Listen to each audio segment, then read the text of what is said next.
C. McLaughlin, and I'd like to read you a little excerpt from my new book, The Legend of the Blood Raven. A few days later was Bran's 8th birthday and her coming-of-age celebration. There was a big feast among the family in one of the minor feast halls. Jaffa and Varg dressed in their very best war gear. Jaffa wore gold chains wound into her hair and beard. The first time Bran saw this, she stared. Being the youngest, she had never seen her mother dressed in her war finery. She knew chains of gold and silver wound into the hair were for valor in battle. She noted the feast table her mother wore many more chains than anyone, even Varg, her own mate. Jaffa's eyes glittered at Bran when she saw her daughter's gaze, and Bran dropped her eyes in respect for her mother. She also noted the honor most of the other dwarves paid Jaffa. How could she have been so blind before? Bran hoped to one day wear gold chains in her beard as well. She scratched her chin, considering. Her sideburns were well grown in and thick. Her chin hairs were just starting to sprout. It wouldn't be long before she could start braiding her locks. The mead flowed freely at Bran's feast. The roast cave boar was the largest she had seen in quite some time, and the platter was set directly in front of her. Her father gave Bran her first pipe, beautifully made from white clay with dwarf runes carved into it. She and the whole family got a good laugh at her first attempts to smoke it. Then her father bellowed for the family cleric.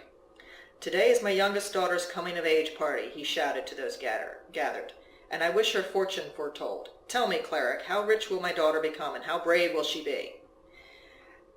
Bran grumbled at this. Divination should be private, she felt, not something to be on public display in front of all her friends and relatives. It was obvious to all Varg had had a bit too much mead. His speech was slurred and he was staggering and spitting when he spoke. Bran leaned over to her mother as the cleric vigorously shook the runes he carried in a plain wooden cup. "What if there's evil ahead of me this year?" she muttered. "I don't want that announced in front of everybody." Jaffa shushed her immediately. "Kusa is too good at divining to do that to you. If there is evil, he will hide it in a rhyme or cleverly placed words. Never fear, my sweet." The other dwarfs pounded the tables and chanted Bran's name as the runes were shaken. Their voices rose to a crescendo, and Kusa cast the runes on the floor. Then he held up his arms for silence. They watched as his head waggled to and fro, scrutinizing the pattern of the stones.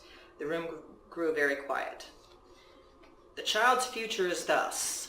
This will be a year of immense change, growth, and upheaval for you, my dear. A sword will strike the heart. The hammer will smite the anvil, and hooves will trample all before them. A great wave shall sweep the land this year, and you, Bran, will be at its center. Your people will need you most when you think all is already lost. You will carry vengeance on your shoulders and justice in your blade. Lightning will carry you from your purse. Strength you will have and strength you will need. And Bran," Kusa said these last words as if he and Bran were the only ones in the room, "never forget where you came from." Kusa's slate-gray eyes held her for a long, breathless moment. Bran suddenly grew very cold, as if a chill in the winter's wind had gusted down the hallways from the gates above. The prediction didn't sound like a good one. "A sword will strike the heart." Kusa's words echoed ominously in her head. Bran suddenly felt very closed in and cornered. She couldn't breathe. "The hammer will smite the anvil, and hooves will trample all before them." She excused herself from the feast hall, not caring how obvious she was being. Dimly she heard her father jest about her having drunk too much. The whole table erupted in laughter. She didn't care. She felt dizzy and lightheaded, but not from the mead. She needed space. She needed it now. She needed to breathe. "A great wave shall sweep the land this year, and you will be at its center." Bran squeezed her eyes shut and shook her head, refusing to hear the words, but they spilled around her anyway. "Your people will need you most when you think all is already lost." When she was out of sight of everybody, she fled. She ran as hard as she could down the tunnels, not caring where she would end up. She ran until she felt her feet complain through her thick-soled leather boots. She ran until her chest hurt for want of air. The maddening prophecy kept babbling about her. "You will carry vengeance on your shoulders and justice in your blade." She felt a cold gust of air and followed it up a winding staircase. At its top was a room with a window overlooking the outside world. A cold, late winter breeze was blowing through it. Bran knew that by speaking a simple dwarf rune she could shut the window and turn it into a blank stone wall again, but she didn't. Cold though it was, the air helped to clear her head. "Lightning will carry you from your purse." The words faded slowly, and she crumpled to the stone floor. "Strength you will have, and strength you will need." Her fist slammed the floor. What did it mean? What did all of it mean? Bran, never forget where you came from. Predictions with hammers and antlers in her culture were weighty ones, better suited for heroes and royalty. They were some of the most difficult to decipher, and they always came true. She wished Vilmar was here.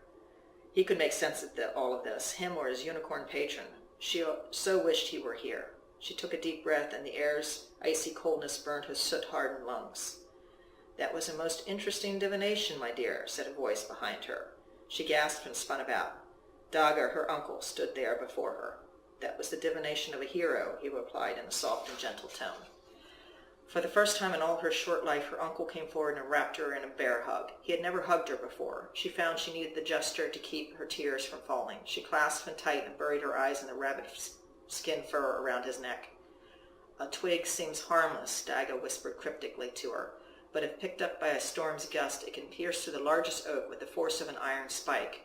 The littlest actions can have the greatest of consequences."